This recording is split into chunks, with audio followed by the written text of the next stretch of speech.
welcome to my monthly Q&A. Thank you for joining me. I'm super excited to be here to answer any of your questions and give you some market updates. The first question we have is, how is the market?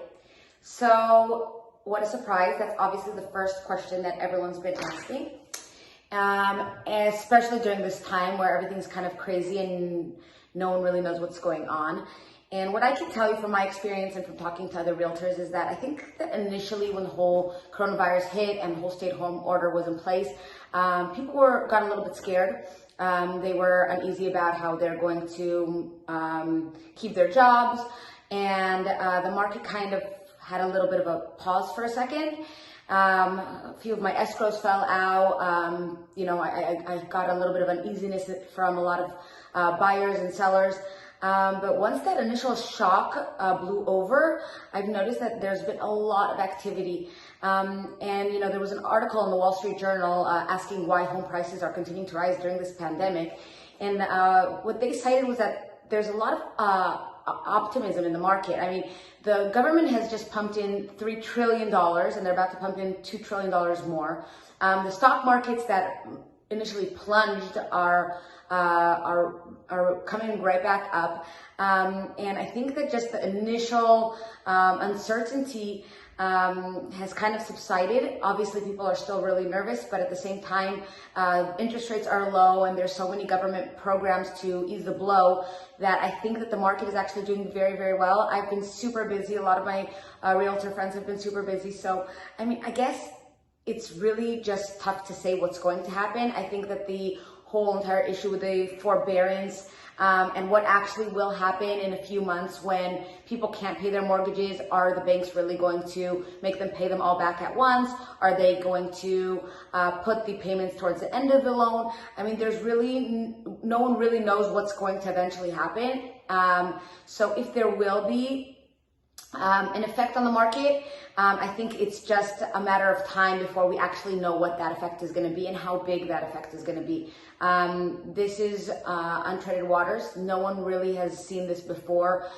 This isn't an economic crisis. It's more of a medical world crisis. So, which has obviously then affected the economy and all other aspects. But again, this is brand new to everyone. So we'll have to play it out, and I'll be here next month to tell you what I think is happening then. But for now, things seem to be relatively stable. So the second question is, how do I determine my home value?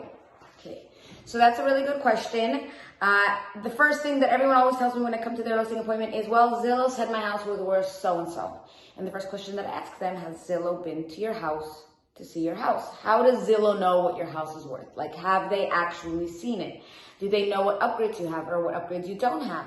Do they know, they can give you a general estimate of the area, but every house is so particular. You can't say that your house is the same as your neighbor's house. They don't know what kind of finishes you've put in. They don't know how well you've kept up the house.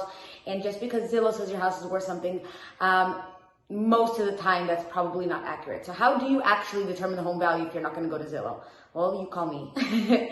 And what I do is a very, very detailed comparative market analysis where I go through all of the features of your house, all of the comparables of the properties nearby.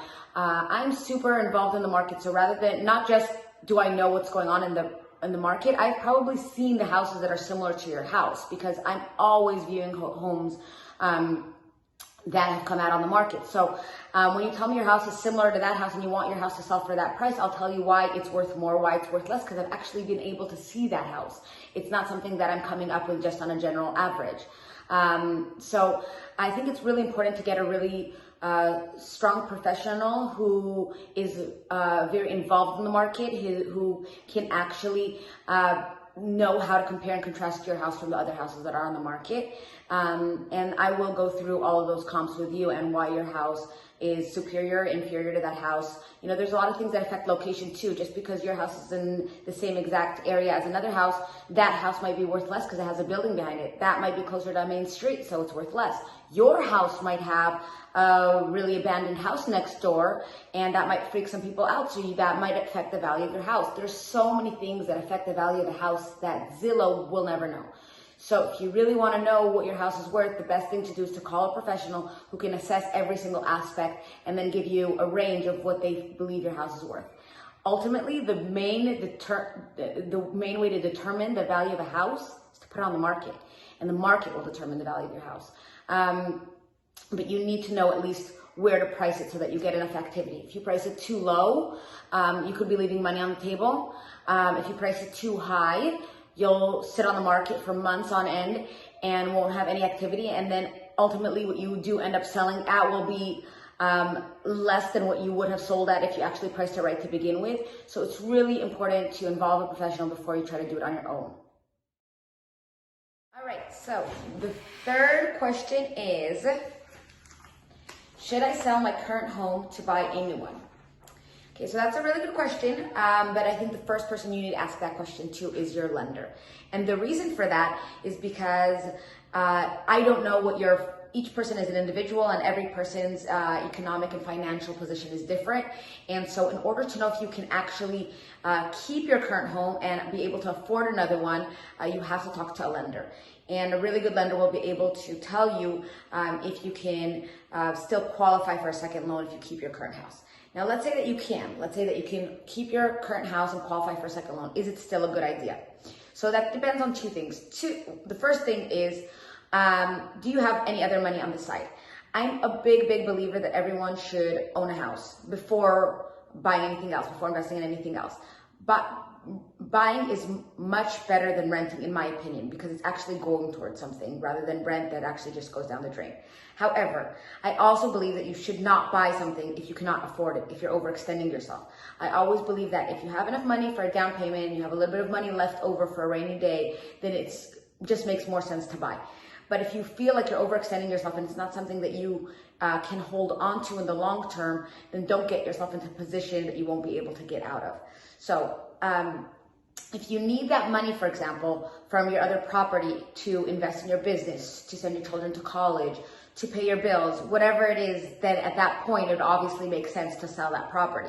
However, if you can actually hold on to that property and still buy another property and have some money on the side and feel like you are in a stable place, then for me, that's a really great position to be in, because having a rental property is one of the best things you can do for yourself if you can afford it. And the reason for that is because, one, in the long run, assets appreciate in time. You know, when my grandparents arrived here to the US, they bought properties in Beverly Hills for pennies. And looking back now, had they known what they know now, they would have bought a lot more property, because in the long run, obviously, holding on to an asset that will appreciate is just a really great investment. And the second thing is that you're getting passive income. You know, when you're older and you don't want to work anymore, you're retired, owning a rental property is a great way to still have money coming in without actually doing anything. In your sleep, you're making money in your sleep. So, your mortgage won't change, but rents will continue to increase. So if you can hold on to the property and rent it out, then definitely go ahead and do that. But first talk to your lender and then make sure that it's actually a smart decision on your behalf. And if you can, then definitely go for it. And that's pretty much it for our questions for this week. Thank you again for tuning in. It's been an honor and a pleasure. I hope everyone is safe and healthy. And if you need anything from me, you know where to find me. Thanks.